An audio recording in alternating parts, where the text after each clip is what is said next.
This is the biggest reason I think creatives like content creators fail at reaching the success they're after. You want to know what I think it is, Nadia? Yeah, I should probably wake up. Let me hear this.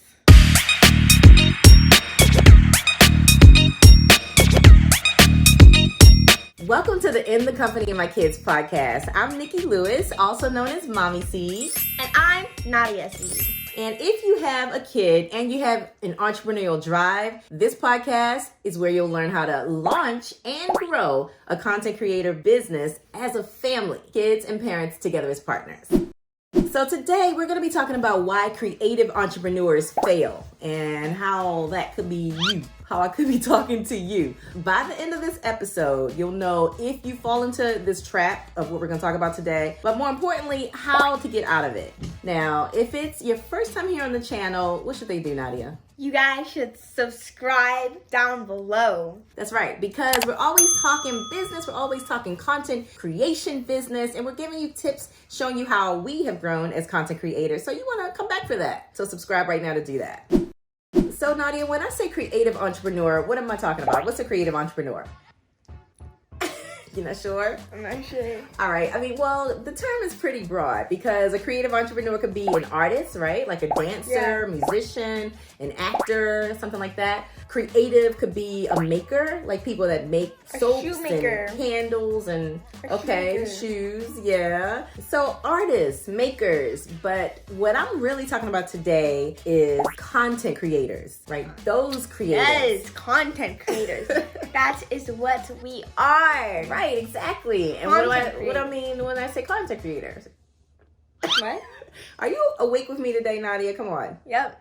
You sure? Did you get enough sleep last night? No, I don't think so. We've been on spring break, guys, and Nadia and Nigel have been staying up quite late. So I think they need to catch up on some sleep. I think that's what's going on. Anyway, so creative entrepreneur in terms of content creator, I'm talking about YouTubers like we are, bloggers, Instagrammers, right? Influencers, that type of creative entrepreneur. Okay? All right, so we got it. Got it. Multiple types, but we're specifically talking about content creators. Let's just go with that, okay? I think it's because they lean too much toward being either a perfectionist or a procrastinator. That's what I think it is. Yeah. Which one do you think you are? I think I'm a perfectionist. You think you're a perfectionist or you lean toward being a perfectionist? Do you think you have any procrastinator qualities? I feel like I can procrastinate sometimes. You do? Okay, yeah, so you have some qualities. Yeah. I think everybody has a bit of both, but I think we fail when we lean too much toward one side. I definitely think I lean toward being a perfectionist. And what do you think the guys in the house are? Nigel and Daddy Seed. I think Nigel and Daddy Seed are, well, I wouldn't say procrastinators, but I wouldn't say complete perfectionists either. But actually, you know what they do? Because I remember Nigel was recording like one time, and Daddy Seed's behind the camera right now. He's like doing a great job recording. And I think that, you know, they can have some perfectionist qualities too. Honestly, I feel like it varies, like it mixes, you know what I mean? Right. And like I said, I think everybody has qualities of both. I do feel like certain people lean toward one side, and the guys in the house, honestly, I feel like they lean toward procrastination. So I have seen kind of the extreme of both sides, right? What would you say are some of the qualities of perfectionists and procrastinators? I think some of the qualities of being a perfectionist is like you do it good. You know what I mean? I'm gonna piggyback off of what you said. I feel like perfectionists, they have very high standards. Yeah. Right? And a lot of times high status. So in school, they might be the top achievers, the A students, the ones that are getting A grades all the time, and they get recognized a lot. They get a lot of recognition. Do you feel like that? I feel like, they're just people. So like, it really just depends. Yeah, but from the teachers, I guess because the teachers and the administrators recognize the A students or the people that are going out of their way to achieve. Or just like the good students, like who are just like good in class. Well, what is good though, right? Are the people that aren't getting A grades not good? Just like what people like what the teachers call good students, you know what I mean? Right. Like if you like pay attention in class or something like that. Yes. You know what I mean? Yes. Right. If you like listen to the teacher and don't talk. I feel like that's what teachers or some people find good students. Yeah, I agree with that. And so would you consider those students perfectionists because they are pleasing the teachers? I mean, I wouldn't call them perfectionists just because they're like doing something that the teachers like. Okay. But if they were like doing something like on purpose, I guess that's like something like really good. You know what I mean? Mm-hmm. That they like purposely do to make themselves look good or something. I would consider that a perfectionist. Okay. Because that's something that they're like doing on purpose. Yeah. If that makes sense. Right. I feel like that's true. And I feel like perfectionists have they really put attention to detail on things. If there is a project coming up, they are working on the project the whole time, right after the project is given, right? Perfectionists plan a lot. They prepare for things, right? And I feel like a procrastinator is the opposite. What are some traits of a procrastinator? Well, I don't know, just like going slow, kind of. You know what I mean? Like if you're given an assignment and then you don't do it like right when someone tells you to, and like, I mean, even if it's not like the last minute, if it's just like the last day that it's due, you kind of do that. Or if you're like, I mean, sometimes I feel like with procrastinators, sometimes they'll like know that they're procrastinating. Sometimes they'll like know that, ooh, I probably shouldn't be not doing this assignment, but then they still do it. I would consider that a procrastinator too, because, you know, they know that they're gonna do that. You know what I mean? Yeah, I totally get what you're saying. So they put it off. So a perfectionist. Yeah, they put it off. Here's another thing, okay? So a lot of times perfectionists feel bad or get anxiety if they don't do it right. Yeah. If they give the wrong answer. I feel like you can't be speaking for all perfectionists because everyone's different. That's but true. I feel like that's for me sometimes, I guess, and you, since we're kind of on the side of perfectionists. Yeah. But I mean, I feel like that is common. Yeah, I do feel like on the spectrum, Nadia and I lean definitely toward perfectionism. And when it comes to business, I feel like, you know, I've learned that it's better to move toward the middle than to one side or the other. The procrastinator, on the other hand, we know the downside of being a procrastinator is you're putting off stuff. You're putting off what needs to get done. You delay it so much that you wait until the last minute. So that's the definition of a procrastinator, right? Just kind of wait until the last minute to get stuff done. So the problem with being a procrastinator, one thing is, you know, you miss out on including things that could have made your work so much better. Because you're waiting to the last minute, you haven't prepared, there's some vital things that you could have incorporated into whatever you're working on that now it's just too late for. You can't do it, right? That's true. That's one thing. It also just kind of looks lazy. So if you're dealing with other people who maybe could possibly include you in projects, then the image, your branding that you're putting out there just looks lazy if you're a known procrastinator. That's true. But sometimes there could be like many reasons why you're a procrastinator. That's true. Many reasons. But like maybe you don't want to be a procrastinator, but you sort of have to, or you sort of... It's part of your personality, is what you're saying? Yeah, kind of, yeah. That's why we're going to talk about some ways to come to the middle, okay, in a second. But some other things, you know, a procrastinator is if you're working with others and you procrastinate, you are an interruption to other people, right? Because think about if a lot of people are involved in your business, then you got to wait for some other person. That is time that is wasting for the other people involved. When you're a procrastinator, there is no room for error. You wait to the last minute, and if you make a mistake, there's no time for it at this point. So now you got to just come off perfect because there's no room for error. So that's the downside of being a procrastinator, but there are a lot of pros, a lot of good things about being a procrastinator too. You want to know? Yeah. Let's talk about that. I'll say the biggest plus to being a procrastinator is they get things done. So while a perfectionist might plan, they might plan so much that they don't get it done, but the procrastinator has something to do and they get it done. And I have just watched that with Daddy C, with Nigel C,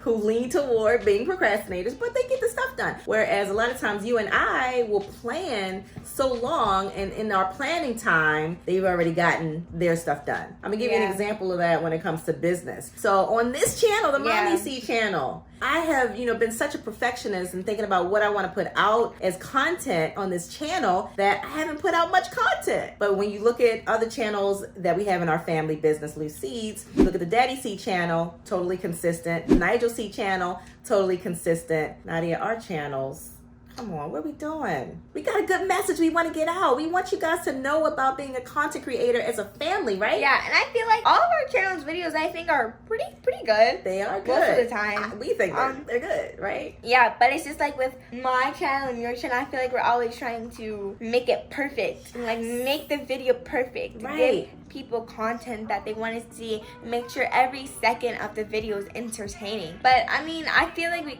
could do that, but we could also do it more. Now, like, I feel like you said, we should just go for it. Yes. We need to pick up the traits of procrastinators a bit. Yeah. That sounds crazy, but maybe not even procrastinate. Just like meet in the middle, like you said earlier. Exactly. That's the thing. Yeah. So have you ever heard the saying, done is better than perfect? Maybe. Well, you can tell what it means, right? Yeah. It's just get it done. It doesn't always have to be perfect, right? It's good if you plan some things and you know what you're talking about. But at the same time, when it comes down to it, what beats that is getting it done. Yeah. Getting the content out there. Another plus about being a procrastinator is that they don't stress. Now, I know that's a personality trait, but I think, sometimes you can be a procrastinator and still have anxiety. But a lot of times, just as a generalization, most people who procrastinate, wait to the last minute to get things done, they don't stress. They're not worried about the time leading up to them getting the thing done. They just are real chill and laid back, right? And then they get it done. So maybe we could take some more of that. Don't you think? Maybe. Yeah. Right, because when we look at the people in our family again, Daddy C, Nigel C, they never stress. Whereas a lot of times you and I will talk and we're like, oh, what are we gonna do for the channel? Oh, we gotta make this plan. Let's map it all out. Which is our comfort place is to map it out. Daddy C is making faces at us behind camera. Yep, sure I am. We really should have just recorded this without him, honestly, because then he's gonna probably use this against us later. Yeah, you know what I'm saying? It's not news to me, people. Anyway, all right, so this is the solution. How do we overcome being a perfectionist, which has its pros and cons, or being a procrastinator, which also has its pros and cons? What do you think we need to do? I think we need to meet in the middle. That's right. Meet in the middle. We want to take the good of both and smash it together in a sandwich for our businesses, because content creation business is about putting out content. And if you're not putting out the content, what you doing, right? You can plan all you want. And we have a lot of videos here on this Mommy C channel that talk about how to plan your content calendar, how to plan production, all that stuff. But you can plan. And if you don't get it out there, then what you doing? You're not a content creator, right? And we're in this business to thrive, grow, make money. Yes? Yes. All right, so I got some tips on what we can do here to overcome. Okay, so these are my tips on how to get centered if you are a procrastinator. How to meet in the middle, right? Number one, recognize you have a problem. Okay, that's always step one, is to recognize the problem, because you don't want to look lazy. You don't want to come off as someone who is interfering with other people's time if you're working with other people. You don't want to miss out on the things that you could be incorporating into your content, and then you're delivering something that is not top quality, right? Yeah. So recognize the problem of being a procrastinator. Yep. Number two is... What's number two? Analyze your results. Are you getting the results? Yes, you're putting out the work, but are you getting the results you want? Are you attracting the audience you want? Is that audience getting anything out of the content you're putting out there, right? If not, after you analyze, then you got to go back to the drawing board and say, you know what, maybe I do need to prepare a little bit more. Maybe I do need to be a little bit more like a perfectionist, right? So analyze. And then the third thing is accountability, okay? Sometimes it's good to have accountability. Have somebody else that you have to answer to get your work done, right? Just like teacher in school, they give you deadlines, things like that. In business, it's good to have a partner, or even if it's someone they're not in business with you, it's good to have someone hold you accountable and say, you said you were going to be putting out 5 videos this week on your YouTube channel. Where are you in the process of getting that done? Yeah. Right? Your deadline is coming up. Where are we? Right? Mm-hmm. That person is holding you accountable to what you say you want to get done. You understand what I'm saying? Yeah, I get it. Do you feel like you have accountability in business? Yeah, in this business, yeah. Who do you answer to? Family. Yeah, because we're all in business together, so we hold each other accountable. I think the perfectionists hold the procrastinators more accountable, and that's kind of how it is. All right. Wait, can I add a little bonus? Sure. Number? Yes. So if you feel that you're like, if you want to meet in the middle, if you're like a perfectionist and like stressing out about something, think about a procrastinator and be like, okay, let's see, take some of like these kind of qualities and kind of meet in the middle. And if you're a procrastinator, then think about a perfectionist and then be like, okay, let's take some of their qualities and then try and meet in the middle, if that makes sense. No? Yeah, I get it. Exactly. Yep. Okay, so this is how to overcome perfectionism. This is how to meet in the middle if you are a perfectionist, okay? Number one is require less of yourself. Don't take on so much work. Sometimes perfectionists we just take on a lot of stuff, right? Sometimes you just gotta take on less. That'll help you. The second thing is put a time limit on your task. Okay, so a lot of business people work in blocks, and I like to do this sometimes as well. So I'll say, you know what, for 30 minutes, I am going to work on social media. I'm going to work on Instagram posts, things like that. I'm going to respond to comments on YouTube for 30 minutes. Then I'm going to stand up, take a break, and then for another 30-minute block, I'm going to work on something different. You know what I mean? So work in blocks. Yeah. What do you think about that one? I like it. Okay, all right. And then... I do that sometimes. You do? No. Well, no. I just like set timers. You set a timer? Sometimes. Okay. Yeah. For So the thing homework. is, for homework, you set a timer. The thing is the limit. So you have to set a time limit on it. So it's not just, I'm going to work, my block is going to be all day. It has to be, I'm going to limit my time working on this to a certain amount of time, right? The third thing is set smaller goals. Sometimes the goals are so big that you're going to get stressed out if you don't reach the goal. You know what I mean? So you really have to, sometimes as a perfectionist, you got to take it in steps, right? You go incrementally up the ladder to reach the goal. And we set 1-year goals, but then we break them down into 3-month goals. Right, exactly. Quarters. 1, 2, 3, 4 quarters. Yes. And then we have a daily task list. So breaking down your goals into smaller chunks can help a perfectionist. And then the fourth thing, this is the big one. You ready for this? Perfectionists have to understand that failure is the only way to truly learn. Is it? Is it really? Yes. Oh, okay. Yeah, I mean, I see what you you're saying. learn so much through failure. If you're winning all the time, what you learning? I mean, it's like, okay, That's true. You gotten some information, you processed it, you've mastered it. What you getting out of that, right? But if you failed at something, then something didn't go as planned. So now you got something to work on, right? What is that thing that caused it to fail? What can I tweak going forward to make it better? So your biggest lessons come from failure, all right? Yeah. But that's hard for a perfectionist to embrace. And this is one of the ways that we can really move toward the center and be more productive in business, is recognizing that failure is a way to grow and embracing it, being okay with failure. Can you be okay with failure? Yeah. If you brought home a failing grade in school, could you be okay with that? I mean, I think I would be okay with it. I would just be scared to show you guys. Okay, I understand that. And in business, failure might be you didn't reach your goals for the year, right? So you might want to look at what happened to cause you not to reach your goal and how you can tweak it going forward for the next period of time. But here is one key we must remember, Nadia. You want to hear this? This is a big key to failure. What? There's no such thing as failure. What? Failure is not really a thing. You're never really failing. You're learning. What? That's it. It's always, you got to look at these things that you might consider failure, look at it as a learning opportunity. It's never failure. It's just an opportunity to learn. Okay? Sure. I'm serious. That's how you got to think about it. I understand. You understand? Okay. All right, Nadia, I have a cube of questions here, and I have one that I'm going to ask you. Okay? You ready? Okie dokie. This one says, how are you like your mother and how are you like your father? I'm like you because I feel like we think alike. You know what I mean? We do think a lot alike. Mm-hmm. Yeah. That's a tongue twister. A lot alike. A lot alike. We think a lot alike. A lot alike. Okay. And I feel like I'm like you, my father, daddy, see, on the camera right now. I don't know. If I'll do something, or like someone will do something, or like I'll do something, or like someone will do something, or like you'll do something. I don't know, just like understand it. We just like understand it. You know what I mean? And also, I feel like we're both playful. You know what I mean? Does that make sense? Yeah, that's your answer. You think you and daddy are playful and you understand people? Yeah, just like understand, you know? You know what What's that the means? complete sentence there? I don't know. Daddy, Just see, like do you understand what she's saying? Just like understand. Just like understand. We understand. Yeah. Do you get it? Not really. Just like understand. All right. I'm not sure what that means. Got it. Like, I got to analyze understand. that a little bit more because I'm a perfectionist.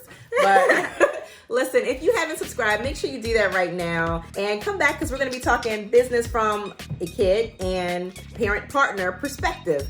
Kid and parent-partner perspective. That's a lot. Kid and parent partner perspective. And let us know in the comments if you're more of a perfectionist or a procrastinator, and if these tips help you at all move toward the middle a bit. And until next time, come back here where we are building online businesses one family at a time. Bye. Bye.